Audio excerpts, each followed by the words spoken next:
Hey, welcome back to my YouTube channel. My name is Eunice. If you're seeing me for the first time, welcome. I share information on how you can move to Sweden through study routes, especially as a family. I also put up vlogs about my life here in Sweden. I recently moved to Sweden with my husband and son. So if it is something that you're interested in, please do click on the subscribe button. If you're a returning subscriber, thank you so much. Welcome, guys. Okay guys, so today I want to discuss about how you can find an accommodation in Sweden. I also talked about the signs you should look out for to avoid getting scammed, and also things you should do when you eventually get the apartment. All right? An apartment in Sweden is a big deal. In fact, I think it's the same for all European countries. If you've ever relocated to any European country, you will understand what I'm talking about, that house hunting is a difficult task here. Like if you can, before you can get an apartment, it takes time, and it's not like you're not making contacts with landlords or whatever, but it just for some reason never really clicks as fast as you would want them to. Okay, but this is why I'm making this video, because I'm going to say the things that I wish that I knew, or that there was someone that explained it in detail for us, to simplify the process. Looking for an apartment even while we are back in Nigeria. In fact, immediately we applied for a residence permit, we started looking for an apartment, because I heard that getting an apartment, is difficult and all that. We started looking for it, and it took 2 months for our decision to come out, and we still didn't get an apartment.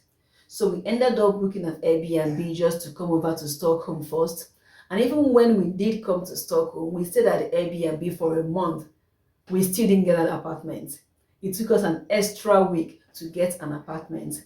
And it's not like we are not, making contacts with landlords and all that. We were, but the demands were a little bit too high for us who were new in Sweden, because they would demand things like your person number, reference from your former landlord, your employment letter, or your credit history, all that, things that you can't really provide because you're new in the country. Okay, so your best bet might be to book an Airbnb. If you've looked for and you didn't see, you might want to take the route that we did. Also, hear this: when booking an apartment to come over to Sweden, ask the landlord or the landlady if you can use their home address to register for your person number. This is if you're coming over to study or to live here or whatever, and you've looked for an apartment and you didn't get. When booking an Airbnb, please ask for this, because we didn't know this, and it took a lot of going back and forth with our landlord before he agreed. So avoid the trouble like we had.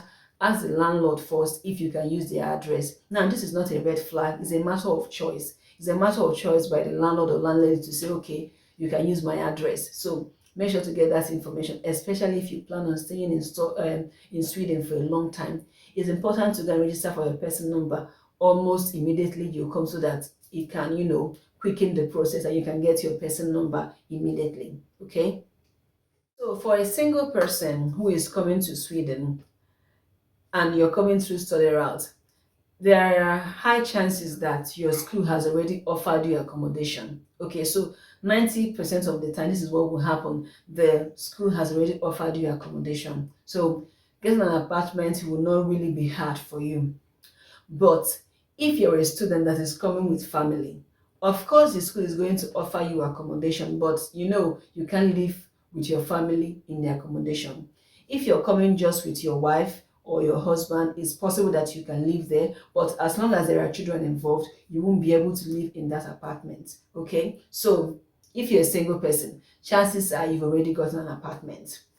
But if your school didn't give you an apartment, getting an apartment is not going to take time like it will for a family, because there are lots of great options for single people. There's shared living, there's a hostel like arrangement. So getting an apartment for a single person is not going to be very hard. All right, so for a single person, it's almost settled for you. Now I want to talk about this part. If you're a student that is coming with your family, and your university or your school offers you accommodation, if you have no intention of living in that accommodation, please do not sign a contract, because once you sign that contract, you're going to pay for it whether you live there or not. Contract is binding. So if you sign the contract and you don't live there, you're still going to pay. So if you have no intention of living there, please do not sign. Just reject it and go ahead and find an accommodation for you and your family. What I just said now, it happened to us firsthand. My husband is a student. His school offered him accommodation, and we were still looking for accommodation back in Nigeria, and we were like, okay, maybe he should accept the apartment since we're not paying. Let him just sign the contract in case we end up not seeing. Maybe he should go first or whatever. We just wanted to, second accommodation anyhow. Guys, we ended up paying 6,500 crowns even though we never set foot in that apartment.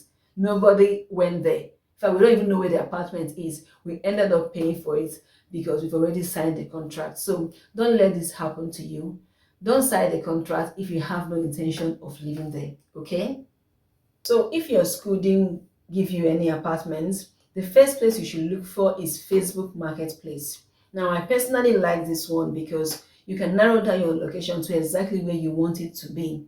Let's say you're going to be living in Stockholm and you want to stay in somewhere like Huddinge, right? You can narrow down your location to Huddinge exactly. Then you will see, the available apartments that are there, the listings, that they put up there. So the first place you should check is Facebook Marketplace.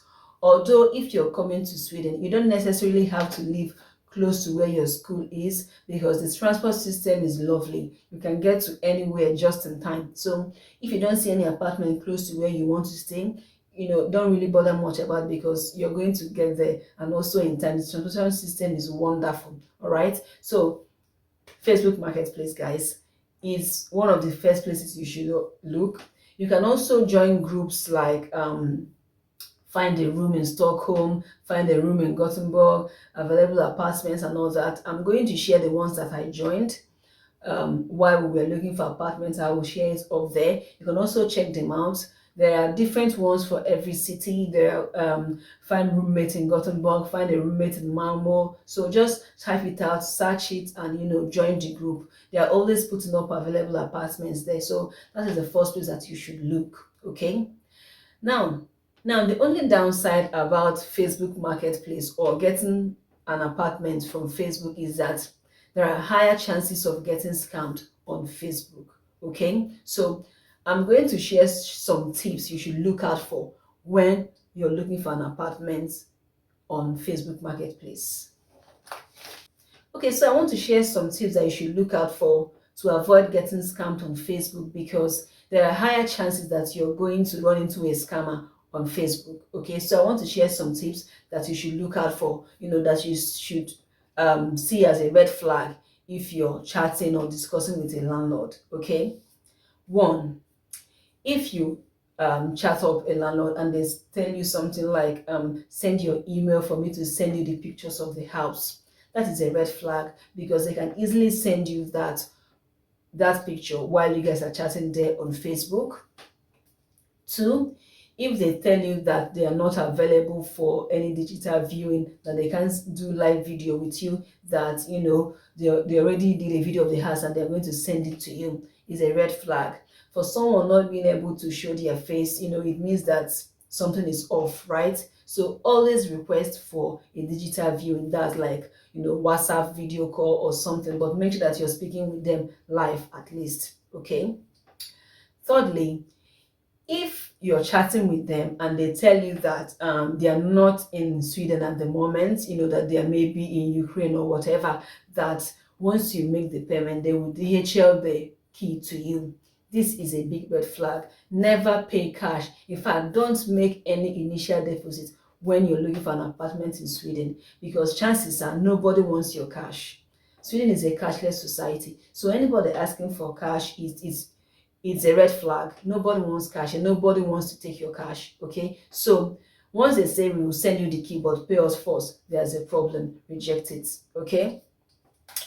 Fourth one, if they tell you that this is the address of the house but you can't come inside, if you're in Sweden, just go look around and see the surrounding of the house. If you're outside Sweden, they will tell you to use Google Map and check out the house, see the surroundings. This is a red flag. Okay, if they can't wait for when they come back or whatever, they usually give the excuse that someone else is already living in the house and they don't want to discomfort the person, that you will move in once the tenant moves out. You don't want to go and disturb the tenant.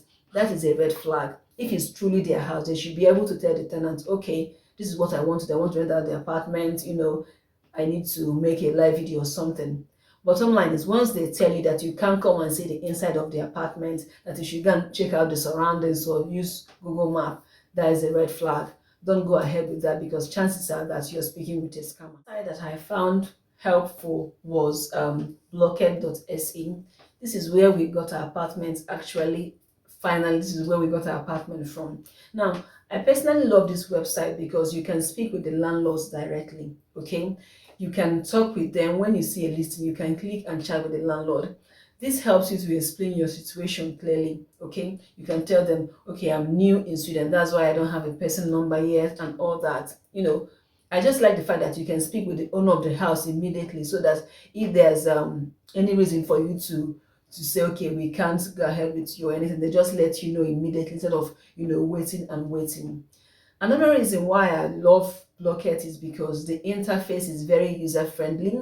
They put up new apartments almost every week. I mean, you can keep coming back and you will keep seeing new apartments that are listed in the area that you're interested in. Okay, so if you're looking for an apartment in this website, I would strongly suggest that you update your profile. Write out everything that one needs to know about you. How many persons you are going to live with. Is it you alone? Do you have a pet? All that. Because when you update your profile very well and you see a listing, they match what you've written on your profile and that's of the description that the landlord gave in the description of their apartment. Let's say you say, we are a family of two looking for an apartment, and the landlord says this apartment is available for 3 persons. When you click on the apartment and want to chat with the landlord, they do a match. Like, they will say you are a 90% match for this accommodation. Now, these landlords, they look out for all these things because it makes the process of choosing a tenant easy for them. Because trust me, one apartment can receive at least 30 applications. This is me just trying to be minimal here, but it will receive more than that. But the matching helps them to narrow down to exactly who is a potential person for them, and this is also helpful for you. So if you're looking for accommodation through Blocket, please try and update your profile as much as you can. Okay, but for me personally, I loved blockhead.se, and that is where we ended up getting an apartment. The second website that we used also was sam3g.se. Now, this is my personal opinion. Sam3g was okay, but the limitation of talking with the landlord was a problem for us, because our situation is a little bit different, because most of the requirements we were not able to provide it. And to talk with the landlord, you need to already book a viewing, and for you to book the viewing, you need to have a person number. They request for like a digital viewing or a physical viewing of the apartment, and for you to do this, you need to put your person number. Now, this is for their security check, I understand that, but for you who is new in Sweden, you won't have your person number, right? Although I did know someone who was able to get an apartment through this website, but they were just lucky. Okay, so this is my personal opinion, but do make sure that you check out Sam3g. They also have wonderful listings also. Another site that we used was kesa.se.